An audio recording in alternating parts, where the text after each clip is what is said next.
술 맡은 관원장이 요셉을 기억하지 못하고 그를 잊었더라. 아멘.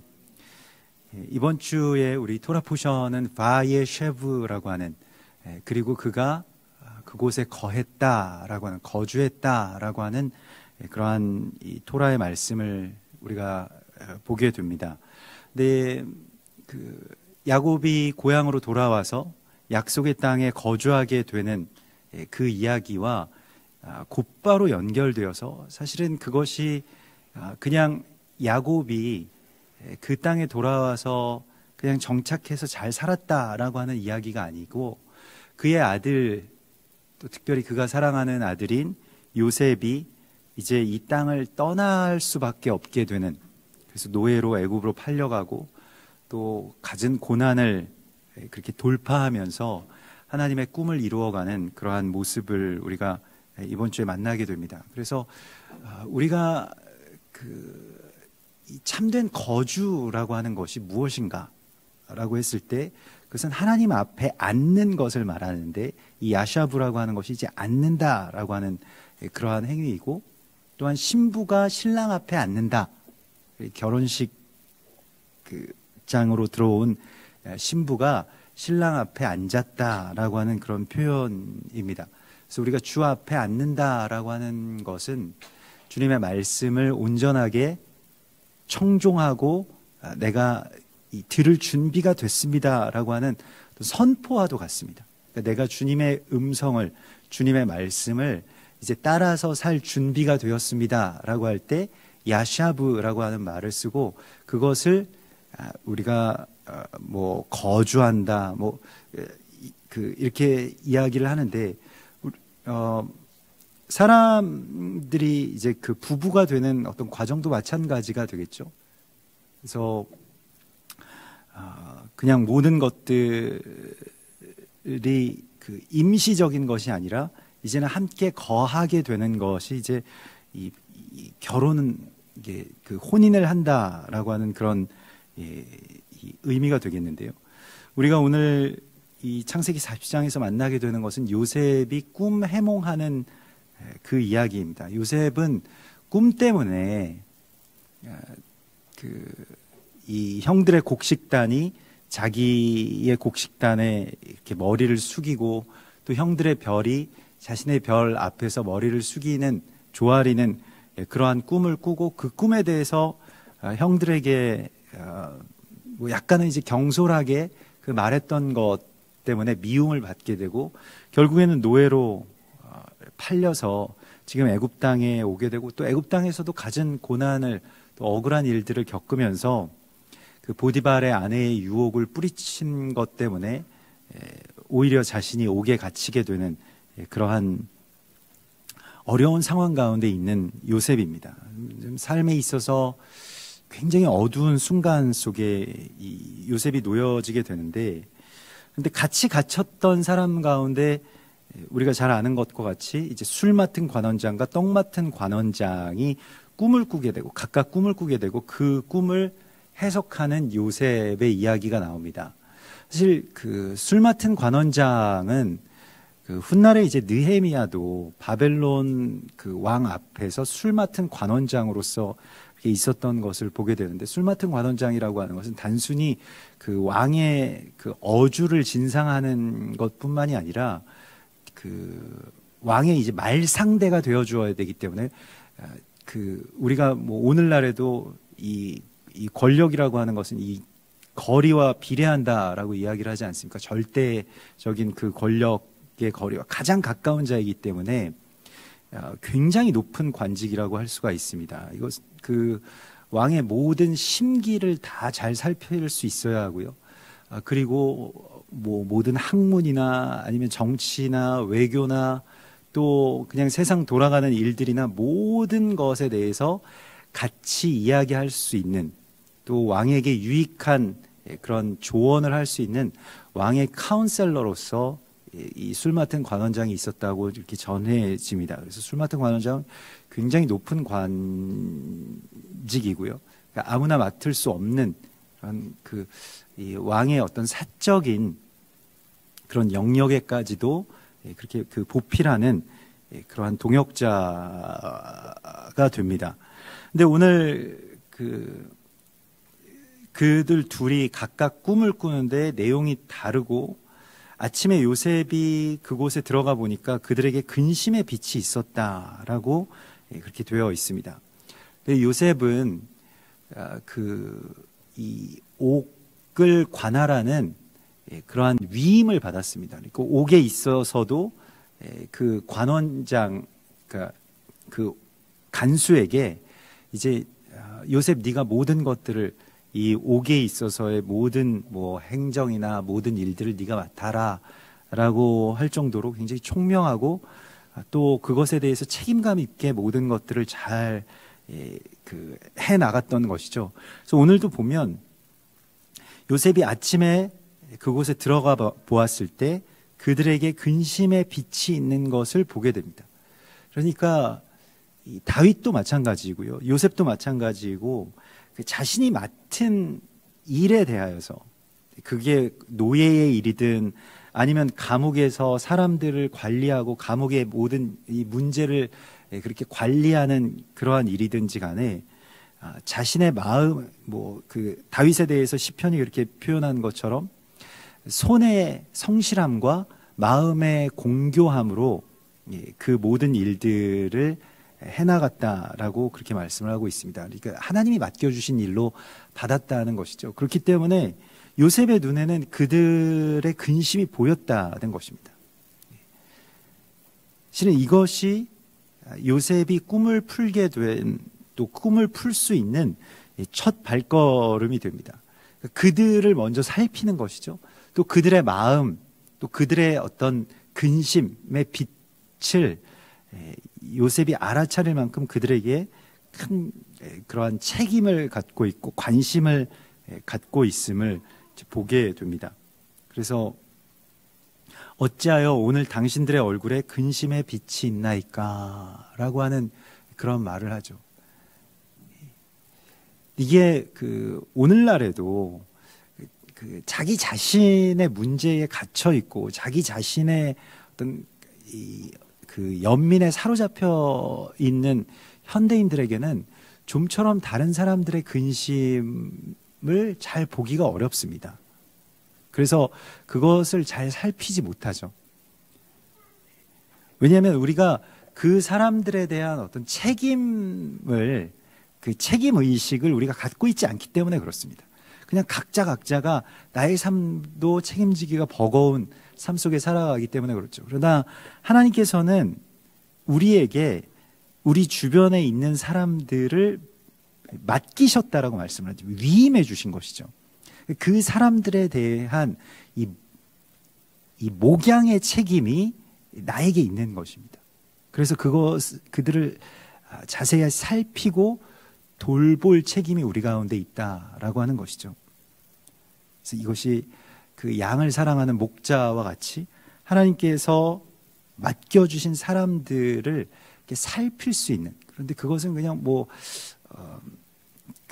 사람으로서 사람의 어떤 관심으로서도 이렇게 살피는 것이긴 합니다만은 또 성령 안에서 또 그들을 잘 살피고 또 감지할 수 있는 그러한 능력을 우리가 주님 앞에 구해야 할 것입니다. 요셉이 그런 능력이 있었고요.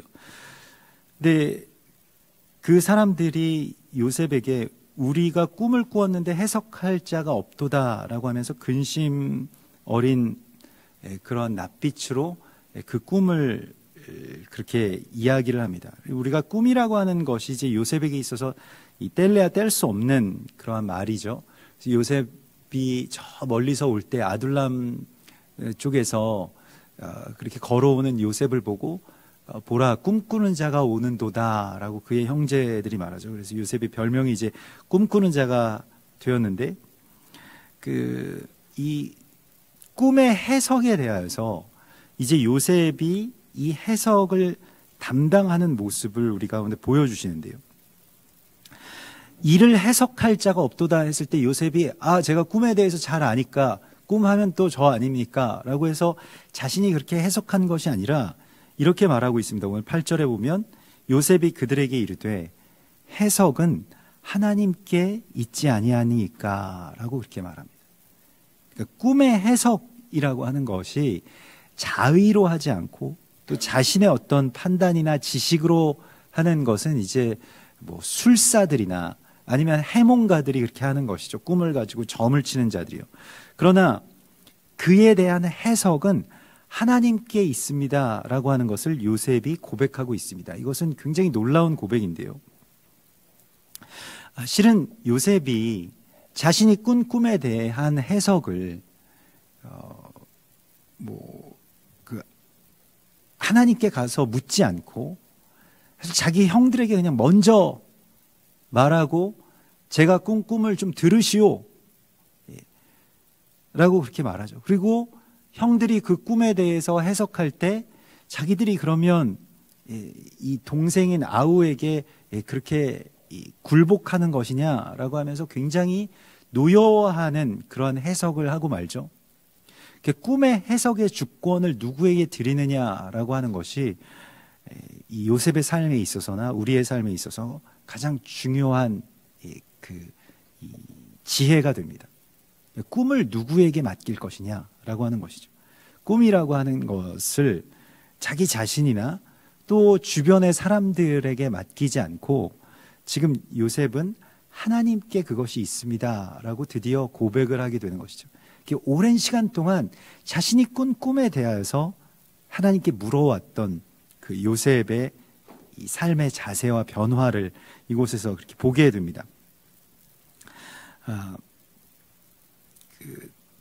잠언 25장 2절에 보면 이를 숨기는 것은 하나님의 영화요 이를 살피는 것은 왕의 영화니라 이렇게 말씀을 하십니다. 하나님께서 숨겨놓으신 어떤 비밀들이 하나님의 영광인데 그것을 살피는 것에 대한 위임을 하나님께서 우리에게 주시는데 그것은 왕의 영화, 그러니까 하나님께서 세우신 그 왕의 영화라고 말씀을 하고 있습니다. 그래서 하늘의 높음과 땅의 깊음 같이 왕의 마음은 헤아릴 수 없느니라. 그러면서 은에서 찌꺼기를 제하라 이렇게 되어 있는데요. 그리하면 장색에 쓸만한 그릇이 나올 것이다 라고 말씀을 하십니다. 그래서 은에서 찌꺼기를 제하는 것, 그 우리 안에 있는 그 순전한 마음을 다시 회복하는 것이죠.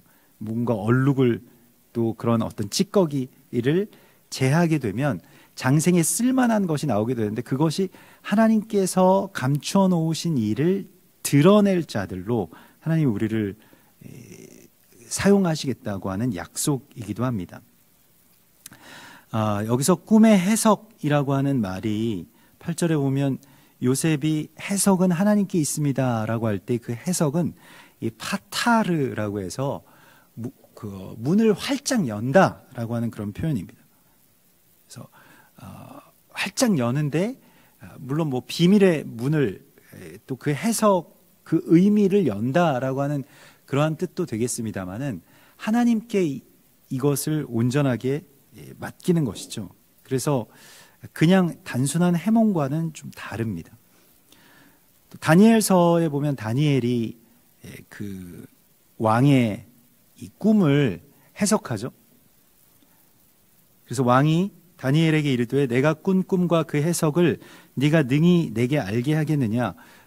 이 다니엘은 더 어려운 이 해석을 의뢰받죠.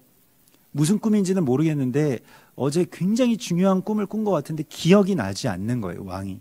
그래서 자기 꿈이 무슨 꿈인지 그걸 얘기해주고 또 거기에 대한 해석을 해달라라고 하는 것이었죠. 그리고 모든 술객이나 박수나 점쟁이가 왕에게 보일 수 없으되 다니엘이 이렇게 고백합니다. 왕이 물으신 바 이 은밀한 것은 지혜자나 술객이나 박수나 점쟁이가 능히 왕께 보일 수 없으되 오직 은밀한 것을 나타내실 이는 하늘에 계신 하나님이시라 라고 말하고 있습니다. 그래서 하나님께서 이 은밀한 일을 나타내실 수 있습니다. 이걸 풀어주실 수 있습니다 라고 하는 것이 다니엘도 그렇고 요셉도 그렇고 같이 둘 다 마찬가지로 해석을 하나님 앞에 올려드리는 모습을 보게 됩니다. 마가복음 4장에 보면 4장 34절에 보면 예수께서 비유가 아니면 말씀하지 아니하시고 다만 혼자 계실 때에 그 제자들에게 모든 것을 해석하시더라 이렇게 되어 있습니다. 그래서 때로는 하나님의 말씀이 감춰져야 되는 시기가 있고요. 또 감춰져야 되는 대상들이 있습니다. 그것에 대해서 또한 열어주시는 동역자들이 있죠. 근데 그 기준이 어디에 있느냐? 그러면 누구에게 어떻게 열어주시느냐라고 할 때 가장 중요한 것은 사랑이라고 할 수가 있겠습니다. 그래서 먼저는 하나님을 사랑하는 것이고요. 그리고 또한 이 꿈을 해석해야 될 사람들에 대한 사랑이 필요한 것이죠. 시편 119편 130절에 보면 주의 말씀을 열면 빛이 빛이여 우둔한 사람을 깨닫게 하나이다. 그래서 주님의 말씀을 열면 빛이 비쳐서 우둔한 사람을 깨닫게 하시는데 주의 이름을 사랑하는 자들에게 베푸시던 대로 내게 돌이키사 내게 은혜를 베푸소서 이렇게 다윗이 구하고 있습니다. 그래서 우리가 하나님의 말씀을 알게 해달라고 구하는 것, 하나님의 말씀을 내 앞에서 열어달라고 구하는 그 사모하는 마음이 주님 앞에 앉는다라고 하는 이 거주한다라고 하는 그 예쉐부의 참된 의미라고 할 수가 있겠습니다. 우리가 뭐 어디 집을 사서 땅을 사서 거기에 거주하면 거주가 완성되는 것이 아닌 것입니다. 참된 거함이라고 하는 것은 하나님께서 우리 가운데 오셔서 이 모든 것을 깨닫게 해주실 때, 모든 것을 열어주실 때, 그래서 이 꿈에 대하여서 우리 가운데 열리는 그 순간이 우리에게 참된 이 거주의 시작이라고 하는 것을 다시 주께서 말씀을 하십니다. 마태복음 13장 51절에서 예수님께서 이렇게 제자들에게 물어보시죠. 이 모든 것을 깨달았느냐 하시니 대답하되 그러하외다 라고 제자들이 고백을 합니다. 그때 예수님께서 이렇게 말씀을 하십니다. 그러므로 천국의 제자된 서기관마다 마치 새 것과 옛 것을 그 곳간에서 내오는 집주인과 같으니라. 천국의 제자된 서기관이요, 새 것만 가져오는 것이 아니라 옛 것까지 같이 가져와서 그 곳간에서 내주는 집주인과 같다라고 말하고 있습니다. 깨달은 자에게 주시는 말씀인데요. 또한 주님의 것을 깨달은 자는 무엇을 해야 되냐면 이제 옛 것과 새 것을 가지고 와서 사람들에게 전해야 된다는 거예요. 나누어 주어야 된다는 것입니다. 그냥 이게 어떤 꿈의 해석이라고 하는 것이 어떤 뭐 묘수풀이처럼 뭘 이렇게 그냥 풀어주는 것만 감당하는 것이 아니라 이걸 누군가를 살리고 또 누군가를 보호하기 위해서 이 일을 해야 됨을 주께서 말씀을 하셨습니다. 이사야서 22장 22절에 보면 내가 다윗의 집의 열쇠를 그의 어깨에 두리니 그가 열면 닫을 자가 없겠고 닫으면 열 자가 없으리라. 그래서 무언가를 열고 풀 권세를 그리스도 예수께 주시고 예수께서는 또한 그것을 풀어서 그 제자들에게 다 알려주십니다. 부활하신 이후에도 마찬가지였습니다. 부활하신 이후에 이 땅 가운데서 그 예수께서 행하신 일은 열흘 동안 제자들을 찾아다니시면서 그 말씀을 풀어주신 것이죠. 말씀을 해석해 주신 거예요. 그래서 이 말씀에 대하여서 이 이사야서 22장 22절의 말씀을 요한계시록 3장 7절에서도 만나게 되는데요. 빌라델비아 교회의 사자에게 편지하라. 거룩하고 진실하사 다윗의 열쇠를 가지신 이 곧 열면 닫을 사람이 없고 닫으면 열 사람이 없는 그가 이르시되 라고 하시면서 예수께서 그 모든 것을 열고 닫으시는 분이신데 그 예수께서 우리에게 이렇게 말씀하십니다. 빌라델비아 교회의 성도들에게요. 볼지어다 내가 내 앞에 열린 문을 두었으되 능히 닫을 사람이 없으리라. 내가 내 행위를 아노니 네가 작은 능력을 가지고서도 내 말을 지키며 내 이름을 배반하지 아니하였도다. 그래서 빌라델비아 교회의 성도들에게 이 열린 문을 두시고 이 다윗의 열쇠에 이 열면 닫을 자가 없고 닫으면 열 자가 없는 이 권세를 주셨다라고 말씀을 하십니다. 이것은 또한 예수께서 교회에게 주시는 그러한 참된 위임이죠. 빌라델비아 교회에게 주신 이유가 무엇일까요? 일단 빌라델비아 교회의 성도들은 능력이 별로 없었습니다. 다른 교회는 굉장히 능력이 많은 교회들이었습니다. 그 능력이라고 하는 것은 조금은 세상적인 능력들이었습니다. 그래서 그런 능력들이 많은 그런 교회들, 그 능력이라고 하는 것은 무슨 상업이나 공업이나 여러 가지의 어떤 이 학력이나 이러한 것들을 어느 정도 그 수준까지 끌어올린 그러한 능력들이었습니다. 그래서 당시에 어떤 도시 국가들의 교회들이었기 때문에요. 근데 빌라델비아 교회는 이 빌라델비아가 그 형제 사랑이라고 하는 그 형제의 사랑이라고 하는 데서 나온 말이고요.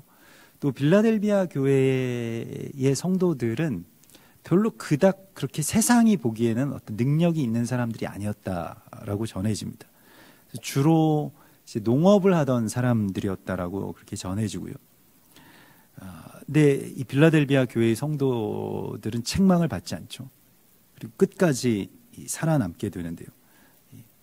작은 능력을 가지고서도 하나님의 말씀을 지키는 자에게 하나님께서 그것을 열어주시는 것을 우리가 보게 됩니다. 데살로니가전서 5장에서는 주의 날이 도둑과 같이 올 것이다. 도둑과 같이 이 세상에는 임할 것이지만 형제들아 너희는 어둠에 있지 아니하매 그날이 도둑같이 너희에게 임하지 못하리니 너희는 다 빛의 아들이요 낮의 아들이라. 우리가 밤이나 어둠에 속하지 아니하나니 그러므로 우리는 다른 이들과 같이 자지 말고 오직 깨어 정신을 차릴지라. 그래서 주님의 날이 세상 사람들에게는 굉장히 도적과 같이 오지만은 우리가 노아의 홍수의 이야기를 보더라도 하나님의 사람들에게는 그렇게 임하지 않는다는 것입니다. 다 준비하게 하시고 열어주시고 그것에 대하여서 오랜 시간 동안 마치 방주를 지어 나갔던 이 노아와 그의 가족들처럼 그렇게 우리에게 준비시키신다라고 말씀을 하십니다. 그래서 그것이 도둑과 같이 오는 것이 아니라고 말씀을 하시고 있습니다. 베드로후서 1장 20절에 보면 모든 성경의 예언은 사사로이 풀 것이 아니니 예언은 언제든지 사람의 뜻으로 낸 것이 아니고 오직 성령의 감동하심을 받은 사람들이 하나님께로부터 받아 말함이니라. 그래서 이것을 사사로이 해석하지 말라라고 말씀을 하십니다. 그래서 해석을 하나님께 드리는 것이요. 그리고 하나님께 묻는 것. 그것이 하나님의 사람들의 해석법이었습니다.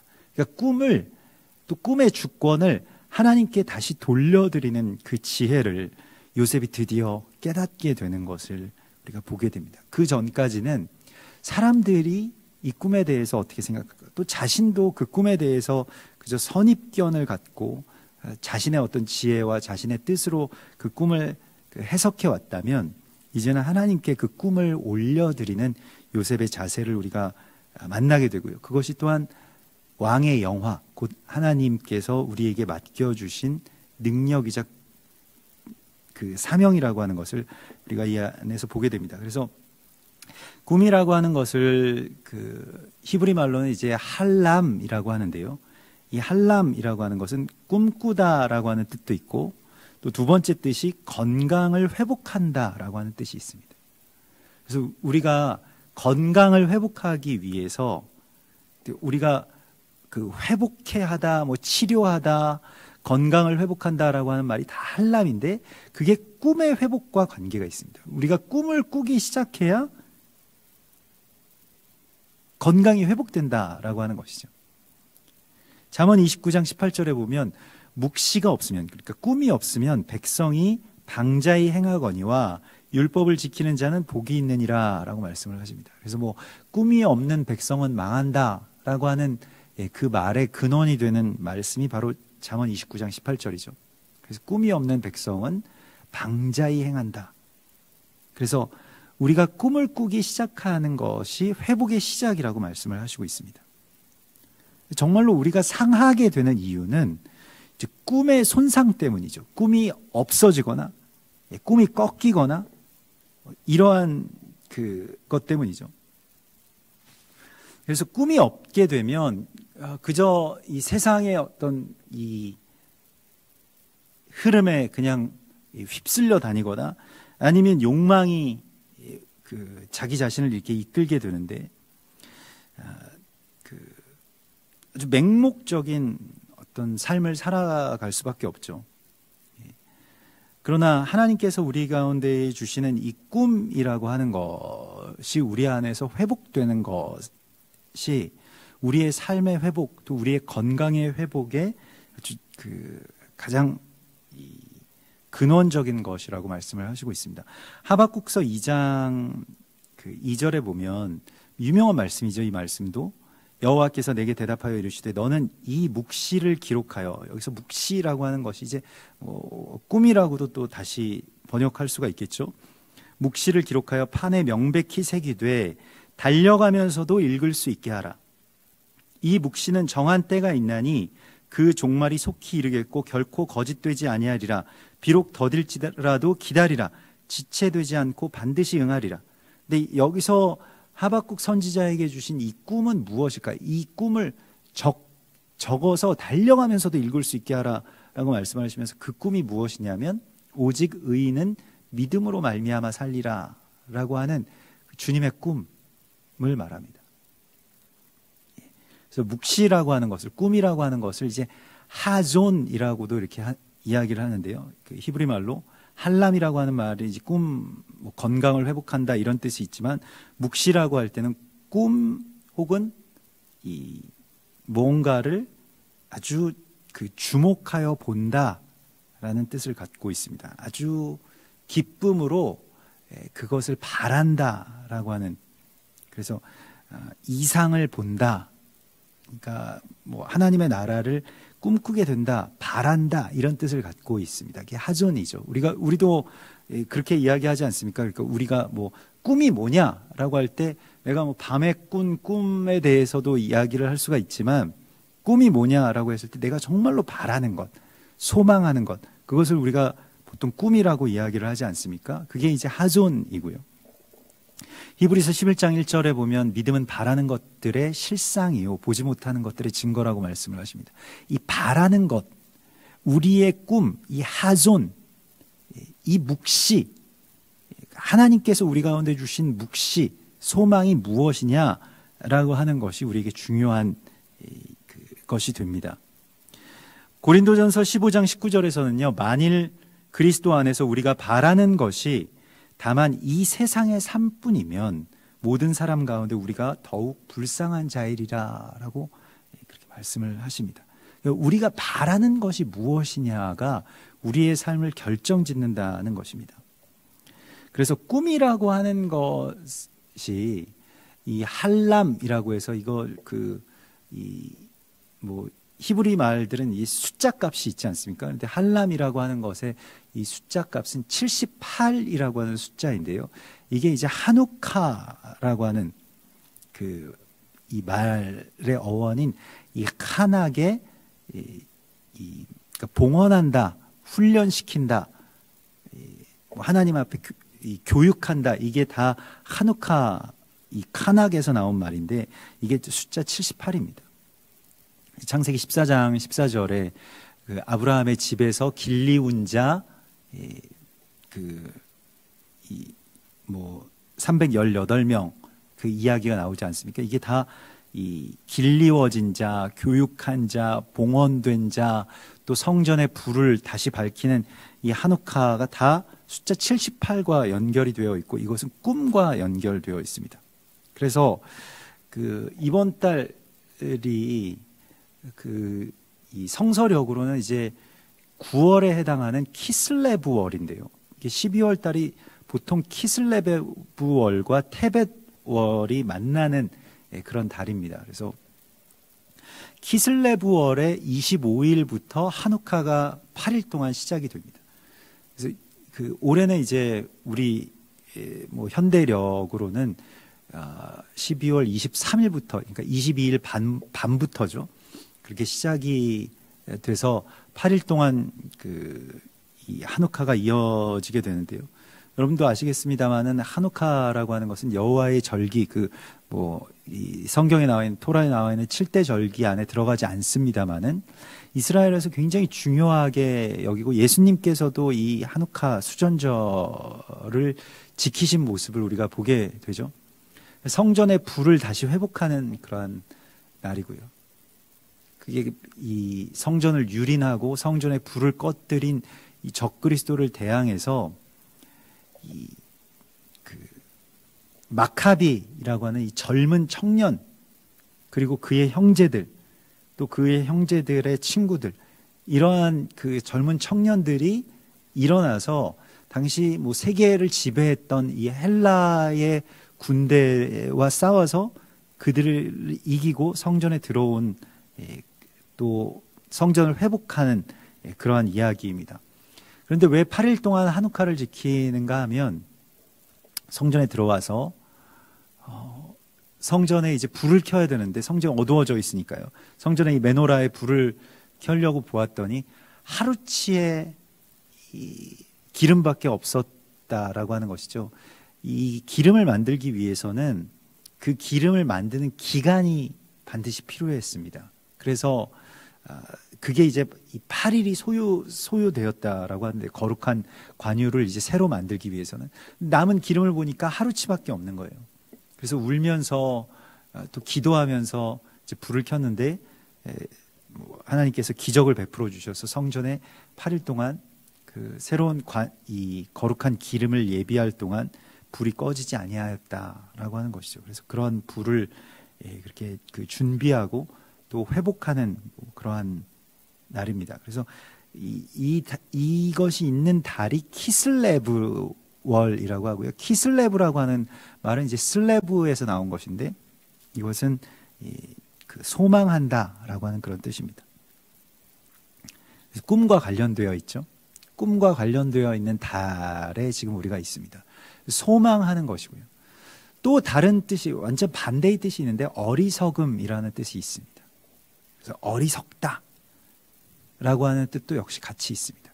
우리가 무엇을 소망하느냐에 따라서, 이게 우리가 하나님과 같은 꿈을 꾸게 되면 그것은 우리 가운데 주시는 복이고, 우리가 성전의 불을 밝히는 그러한 꿈을 같이 꾸게 되는 것인데, 그러지 않고 자신의 꿈, 또 자신의 어떤 소망 안에 갇혀 있게 되면, 자신의 희망 안에 갇혀 있게 되면 그것은 어리석은 것이죠.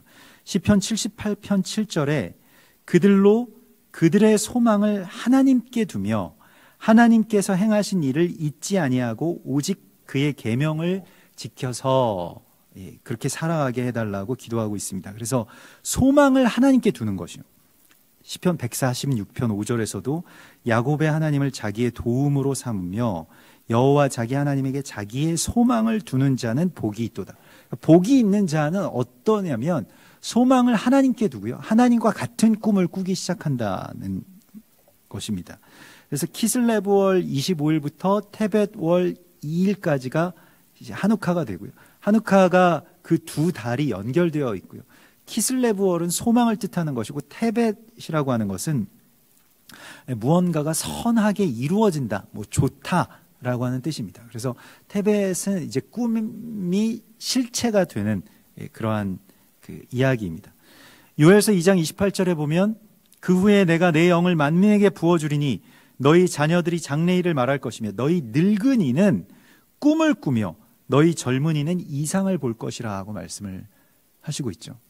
그래서 특별히 늙은이들에게 꿈을 주신다라고 말씀을 하십니다. 굉장히 놀라운 말씀이죠. 이 꿈이라고 하는 것은 어릴 때 젊어서 이렇게 꾸는 것이라고 생각을 하지, 나이가 들어서는 이제 꿈을 다 거두어 드리고 그냥 이 현실에, 또 자기 자신의 연약함에 머물러 있게 되는 것이 우리의 어쩔 수 없는 어떤 삶의 궤적이라고 한다면, 하나님께서 성령을 우리 가운데 주실 때에는 성령께서 늙은이들에게 꿈을 주신다라고 말씀을 하시고 있습니다. 그리고 성경에 보면 참으로 꿈이라고 하는 것은 역설적이게도 가장 어두운 밤이 되었을 때 시작되죠. 모든 꿈이 다 그렇듯이 모든 묵시가 다 그렇게 시작이 됩니다. 야곱도 그 베델에서 가장 어려운 시기에 베델에서 그 야곱의 사다리, 이 나선형 모양의 그 사다리를 보면서 또 천사가 하늘에서 오르락 내리락 하는 그 꿈을 꾸게 된 것을 우리가 기억을 하는데요. 요셉도 마찬가지고요. 또 다니엘도 마찬가지고요. 사도 요한도 마찬가지이고, 그들이 묵시를 보고 꿈을 꾸기 시작하는 때는 정말 가장 어두운 이 역사의 어떤 그림자, 또 인생의 그림자가 가장 어둡게 드리워졌을 때, 빛이 완전히 다 사라진 그 시점에서부터 하나님의 꿈을 함께 꾸게 되는 꿈의 사람들을 우리가 보게 됩니다. 원래 이 꿈이라고 하는 말의 어원, 이 뭐 한자로 이제 몽이라고 하고, 그것에 뭐 여러 가지 의미가 있습니다만은, 그 꿈이라고 하는 그 말의 어원이 해가 져서 어두워진 시간부터 무언가를 동경하기를 스스로 동경함을 짓는 것, 그러니까 말하자면 스스로 무언가를 동경하는데, 그게 언제부터 시작이 되냐면 가장 어두운 시기부터 그 이야기가 시작된다라고 말씀을 하고 있습니다. 여러분, 우리가 우리의 삶 가운데서 요셉처럼 옥에 갇히고, 또 때로는 육신의 고단함, 또 이 삶의 이 소망이 꺾이는 그런 시간 가운데 들어갈 수도 있습니다만은, 그러나 주님께서는 우리에게 오늘 다시 꿈을 주시겠다고 말씀을 하십니다. 또 그 꿈에 대해서 다시 우리가 하나님께로 올려드리는 그런 이 꿈의 해석의 권세를 하나님께로 올려드림으로써 하나님께서 우리에게 꿈을 열어주시는 그 위대한 일들을 우리 안에서도 시작하시겠다고 말씀을 하십니다. 그래서 먼저는 이제 술 맡은 관원장이 그의 꿈을 요셉에게 말하는데, 내 앞에 포도나무가 있었다라고 말을 하고 있죠. 그리고 이 나무에 가지가 셋이 나서 꽃이 피고 포도송이가 익었고 그 즙을 바로의 손에 들였노라라고 하는 그러한 그 꿈을 고백하는데요. 우리가 포도나무라고 하는 것은 이제 이 포도와 포도주는 우리가 신약에서도 알고 있는 것과 같이 예수와의 보혈을 아주 깊이 의미하죠. 창세기 9장에 보면 노아의 홍수 이후에 노아가 처음으로 시작한 농사는 놀랍게도 어떤 밀이나 보리, 자기가 먹을 것이 아니라 포도 농사부터 시작하는 것을 보게 됩니다. 그래서 노아가 농사를 시작하여 포도나무를 심었더니 이렇게 되어 있고요. 창세기 14장에서도 멜기세덱의 축복이 있을 때 그 포도주와 떡을 가져오는 그런 모습을 보죠. 창세기 49장에 보면 야곱의 축복 가운데 그의 나귀를 포도나무에 매며 그의 암나귀 새끼를 아름다운 포도나무에 맬 것이며 또 그 옷을 포도주에 빨며 그 복장을 포도즙에 빨리로다. 그래서 포도나무라고 하는 것과 예수와와 연결시키고 있습니다. 예수님께서도 요한복음 15장 5절에서 나는 포도나무요 너희는 가지라 라고 말씀을 하시죠. 그래서 그 포도나무에 꽃이 피고 포도송이가 익었다. 그래서 포도송이를 에시콜이라고 해서 우리가 에스골 골짜기 그 이야기를 여러분 들어보시지 않았습니까? 그게 이제 연합과 깊은 상징이 있고요. 그러니까 교회를 상징하는 어떤 그러한 나무이죠. 그래서 이 에시콜이라고 이야기를 하는데, 거기에서 이제 이 왕에게 그렇게 다시 그 포도주 잔을 드리는 그런 술 맡은 관원장의 이 꿈을 이제 해석하고 있습니다. 그래서 이것은 이제 다시 당신이 복직될 것입니다. 그래서 그때는 나를 기억해 주십시오. 나를 생각해서 바로왕에게 잘 말해 주소서라고 그렇게 구하고 있고요. 그런데 그 떡 굽는 관원장은 비슷한 꿈이었는데도 불구하고 이제 죽는 꿈이었죠. 그래서 여기서 이 어리석은 꿈, 또 우리가 죽는 꿈이 어떤 것인지를 보게 되는데, 떡 굽는 관원장이 그 해석이 좋은 것을 보고 요셉에게 이르되 나도 꿈에 보니 흰떡 세 광주리가 머리에 있고, 이렇게 되는데요. 사실 이 떡 굽는 관원장은 그 꿈 해석하는 걸 이렇게 잘 보면서 이게 좋은 말을 해주니까 나한테도 좋은 말을 해주겠다 이렇게 생각을 하면서 그렇게 시작을 하죠. 이 시작 자체도 좀 그런데요. 여기에서도 보면 바로를 위하여 만든 각종 구운 음식이 있는데 새들이 내 머리의 광주리에서 그것을 먹더라 이렇게 되어 있습니다. 그래서 그 구운 음식과 새들이 먹는 것, 이 두 가지가 다 하나님 보시기에는 이제 악한 것인 것을 우리 가운데 알려주시는 이 메시지와 같은데요. 사실은 뭐 떡을 맡은 관원장이 뭐가 잘못되었다 이런 것이 아니라 이 꿈 자체가 우리 가운데 주시는 어떤 한 비유라고 할 수가 있습니다. 그래서 말씀이라고 하는, 떡이라고 하는 것은 말씀 아닙니까? 근데 그 말씀이 이제 그 무언가가 변형되고 있습니다. 그래서 이게 이제 구워지고요. 또 머리의 광주리에서 새들이 그것을 먹고 있는 것을 보게 됩니다. 우리가 그 씨 뿌리는 자의 비유 가운데서도 말씀이 들어오는데 새들이 와서 그것을 쪼아 먹는다라고 예수님께서 말씀을 하신 장면을 우리가 보죠. 누가복음 13장 18절에서도요. 예수께서 이르시되 하나님의 나라가 무엇과 같을까? 내가 무엇으로 비유할까? 라고 하시면서 마치 사람이 자기 채소밭에 갖다 심은 겨자씨 한 알 같으니 자라 나무가 되어 공중의 새들이 그 가지에 깃들였다라고 말씀을 하시는데요. 공중의 새들이 깃들이는 말씀, 우리가 보통 일반적으로 생각할 때 이제 겨자씨가 잘 자라가지고 공중의 새들이 깃들일 만큼 잘 자랐다, 이것을 우리가 좋아하지 않습니까? 또 그런 꿈을 꾸지 않습니까? 그런데 예수께서 말씀하신 그 꿈의 이면에는 새들이 깃들일 만큼 자란 그 나무가 굉장히 어지러운 것이라는 것입니다. 그리고 좋은 구조가 아니라는 것이죠. 이게 무엇이냐면 자기 채소밭에 겨자씨 하나를 심어가지고, 겨자씨는 사실 그 잡초의 씨를 뿌리는 것과 같은 것이었는데, 자기 겨자 나무를 자기 밭에 기르는 사람은 없었다고 합니다. 거기에서 무언가 그 겨자 이 씨가 자라서 이렇게 웃자라게 되면 모든 작물들을 다 망가뜨리기 때문에 그걸 뽑아내야 되는데, 그걸 밭에다가 심어가지고 그걸 자라게 해서 어떻게 하냐면 거기에 새들이 깃들게 했다는 것입니다. 그 새라고 하는 것이 주로 하나님의 이 제단을 노리는 어떤 그 대적과 연결지어서 그렇게 비유적으로 쓰이게 됩니다. 그래서 나중에도 이제 공중권세 잡은 자들이라는 어떤 그런 표현이 있는 것처럼 새들이 깃들인다, 새들이 깃들이는 나무를 자라게 한다라고 하는 것은 하나님의 말씀을 변개시키고 또한 이것을 다른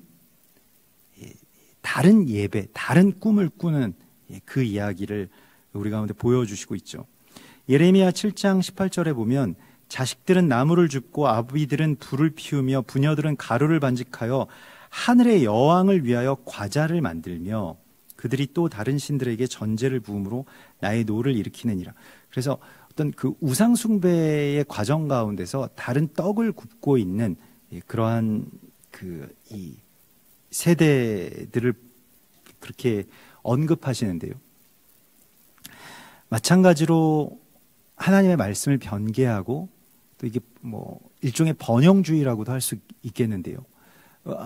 그 모든 것들이 다 번성하고 자라고 그렇게 돼서 융성하게 되고 돈을 갖게 되고 권력을 얻게 되면 결국에는 그 구조 안에서는 반드시 새들이 깃들이게 되어 있습니다.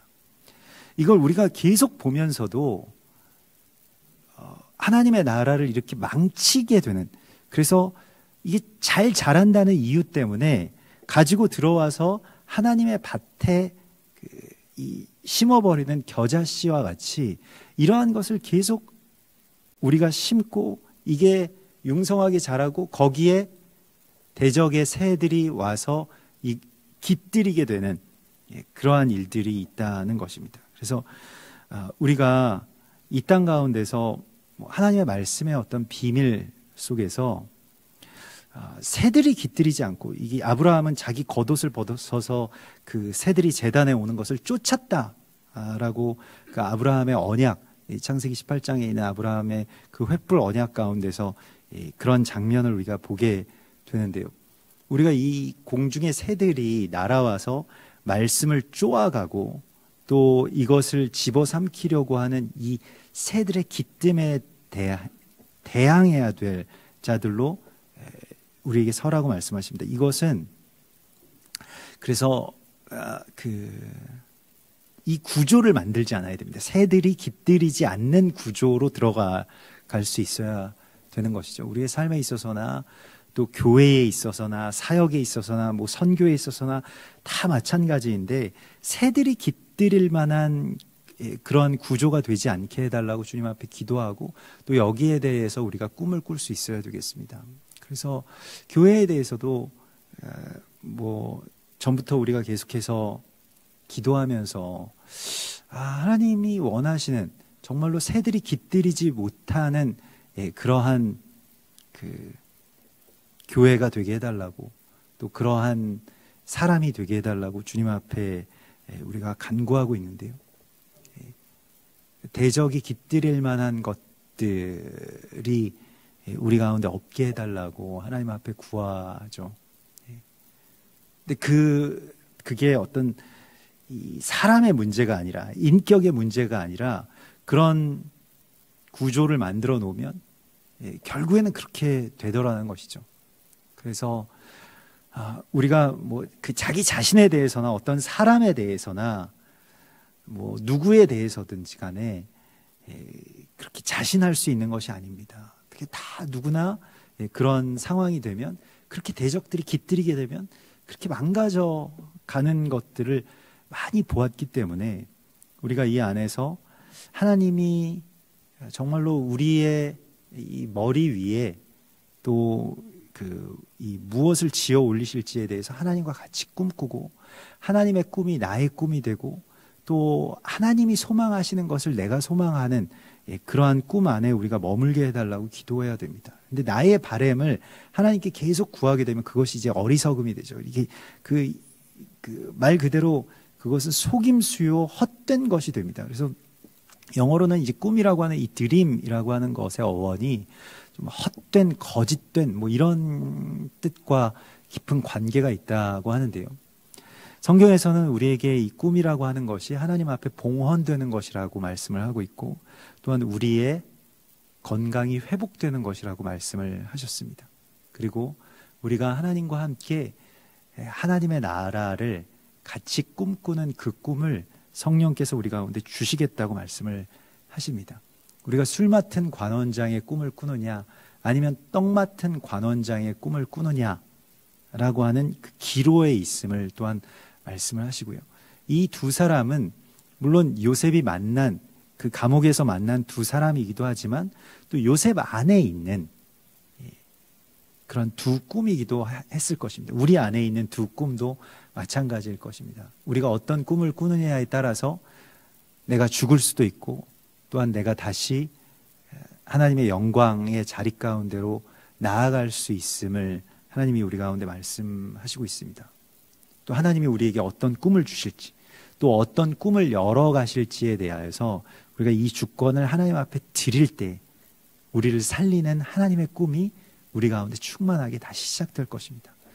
12월 이 키슬레브월은 꿈을 꾸기 시작하는 그러한 시간입니다. 하누카는 우리의 꿈에 이 등불을 다시 켜는 그러한 절기입니다. 그래서 우리가 다시 주님과 같이 꿈을 꾸게 해달라고, 다시 새로운 꿈이 내 안에서 어느새 꿈을 잃은 늙은 자와 같이 되어버린 우리가 다시 주님과 함께 꿈을 회복하는 그런 귀한 시간들이 우리 앞에 열리기를 소망합니다. 우리 같이 기도하겠습니다.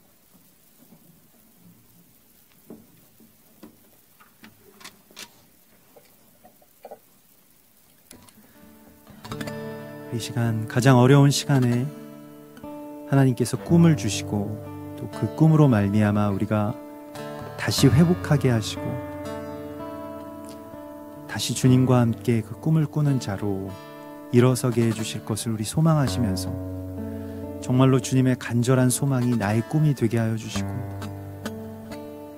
주님의 꿈을 우리가 같이 그렇게 우리의 삶 속에서 바라고 갈망하는 그러한 참된 꿈의 회복이 우리 안에 있게 해달라고, 내 안에서 그러한 꿈의 회복이 일어나게 해달라고, 우리 성령 안에서 다시 꿈꾸기 시작하는 자가 되게 해달라고 소망하시면서 주님 앞에 우리 꿈을 간구하시고 또 꿈을 하나님 앞에 맡겨드리십시다. 우리 같이 기도하겠습니다. 주여,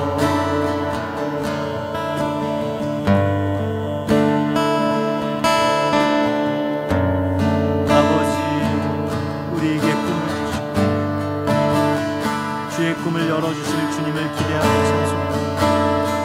주여,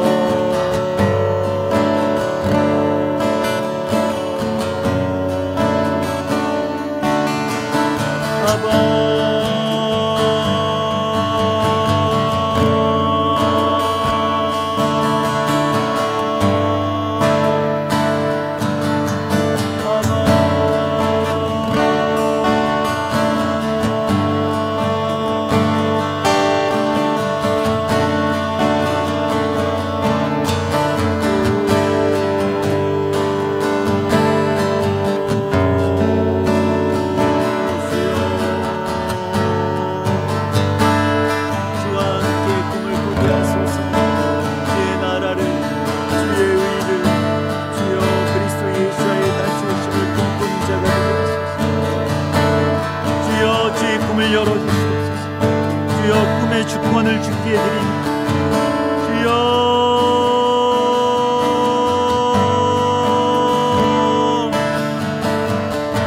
사랑은 모든 것을 바란다고 말씀하셨습니다. 주여, 우리가 그 사랑을 원합니다. 주여,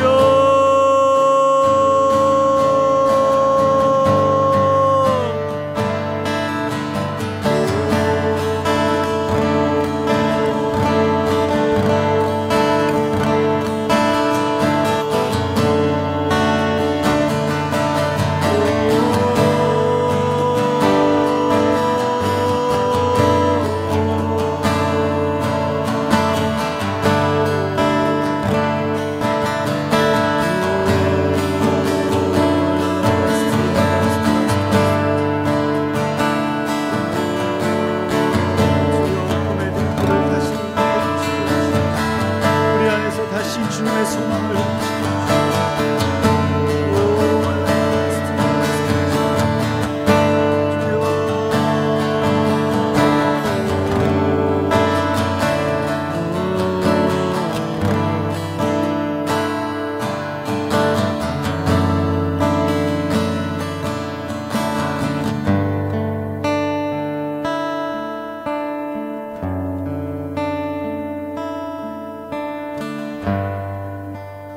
이 시간 우리 가정을 위해서, 특별히 우리의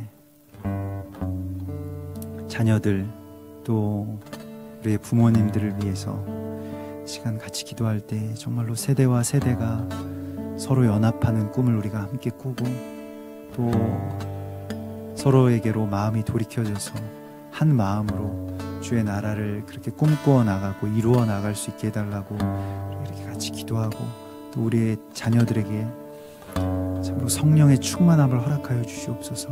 주님을 인격적으로 만나게 하시고 또 주님의 꿈을 주셔서 이 세상이 원하는 사람이 아닌 하나님의 나라, 하나님의 사람으로 온전하게 봉헌될 수 있게 해달라고, 하누카의 등불과 같이 우리의 자녀들이 이 세상의 어두움 가운데 빛으로 설 수 있게 해달라고, 주님 그들에게 주님의 거룩한 기름을 부어주시옵소서. 이 세상의 대적에게 굴복하지 아니하고 주의 꿈을 꾸며 일어설 수 있는 우리의 자녀들 되게 하여 주시고, 우리의 부모님들이 주님 안에서 다시 꿈을 꿀 수 있게 되는 그러한 놀라운 성령의 꿈을 허락하여 주시옵소서. 우리 소망하면서 기도하십시다. 아버지요,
우리 시간에 교회를 위해서 같이 기도할 때, 특별히 우리 한세사람 교회, 또 각 가정교회들을 위해서 중보하면서 기도하고, 그 교회의 모든 등불이 다시 환하게 밝히게 해달라고 주님의 성령의 기름 부으심과 또 놀라운 밝은 빛의 역사가 일어나게 해달라고 우리 교회를 위해서 기도하고, 또 이 다음 세대 비전 트립 이제 다음 달 7일, 앞으로 이제 21일 정도 남았습니다. 이를 위해서 여러분 기도해 주시고, 또 우리의 자녀들, 또 우리의 성도들 함께 나아가서 거룩한 하나님의 연합의 기름 부으심을 얻게 하시고, 또 원유맨의 거룩한 용사들로 정말로 그런 한우카의 용사들과 같이 일어설 수 있게 해달라고 소망하시면서 우리 자녀들을 위해서 기도해 주시고, 또 우리 이제 기도하고 소망하고 있는 우리 샤밧 예배, 주님께서 예배의 처소와 또 문을 열어달라고 우리 이렇게 같이 기도하고, 또 모든 성도분들 위해서 우리 지금 사고 후에 회복 중에 계신 우리 임다련 집사님 위해서도 기도해 주시고, 여러분들 기억나시는 대로 또 여러 성도들의 모든 사정들 가운데 주님 역사하여 주시옵소서. 우리 소망하시면서 같이 중보하면서 기도하겠습니다. 아버지요, 아버지요,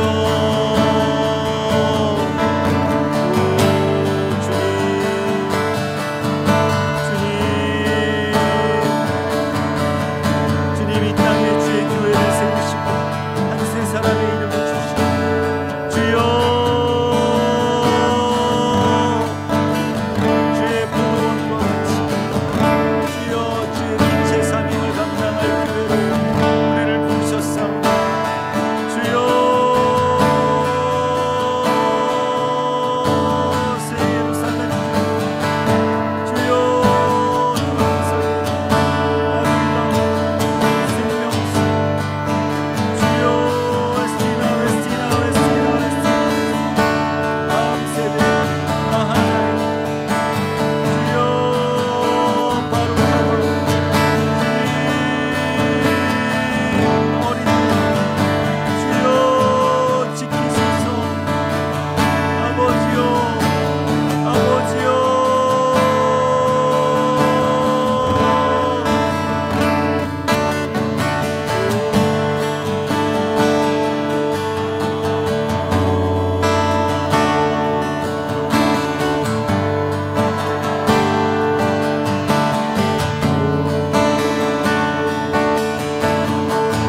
우리 시간 이스라엘을 위해서 기도할 때 전 세계적으로 다시 반유대주의가 끌어오르고 있고,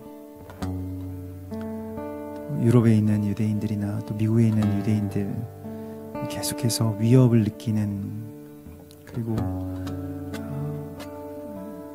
많은 어려움들에 처하고 있는 그런 모습을 보게 됩니다.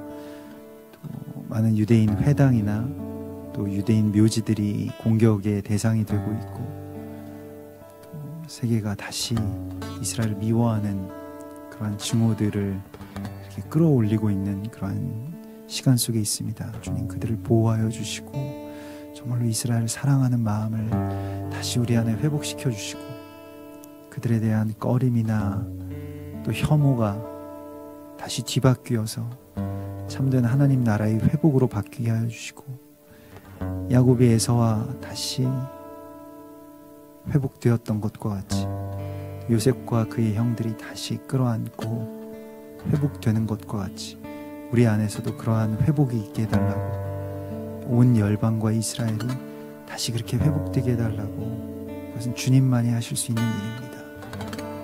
그 모든 일들이 이루어지게 하여 주시고, 이스라엘을 우리 이 시간 축복하면서 같이 기도할 때 참으로 그 땅에 주님의 부흥과 참된 평안이 임하게 해달라고, 우리 이 시간 이스라엘과 또 유대인들을 위한 축복의 기도로 하나님 앞에 나아갑니다. 주여,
다시 우리 안에서 회복되게 하여 주시옵소서.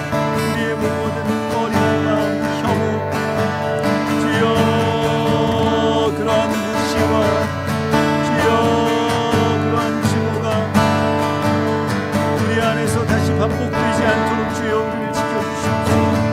주여 주님만이 하실 수 있는 참된 회복의 역사가 일어날 수 있도록 인도하여 주시옵소서. 아버지여,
안에 오셔서 우리 안에서 새롭게 꿈을 꾸시는 주님을 기대하고 또 바라오니 주여 우리에게 새로운 꿈을 허락하여 주시옵소서.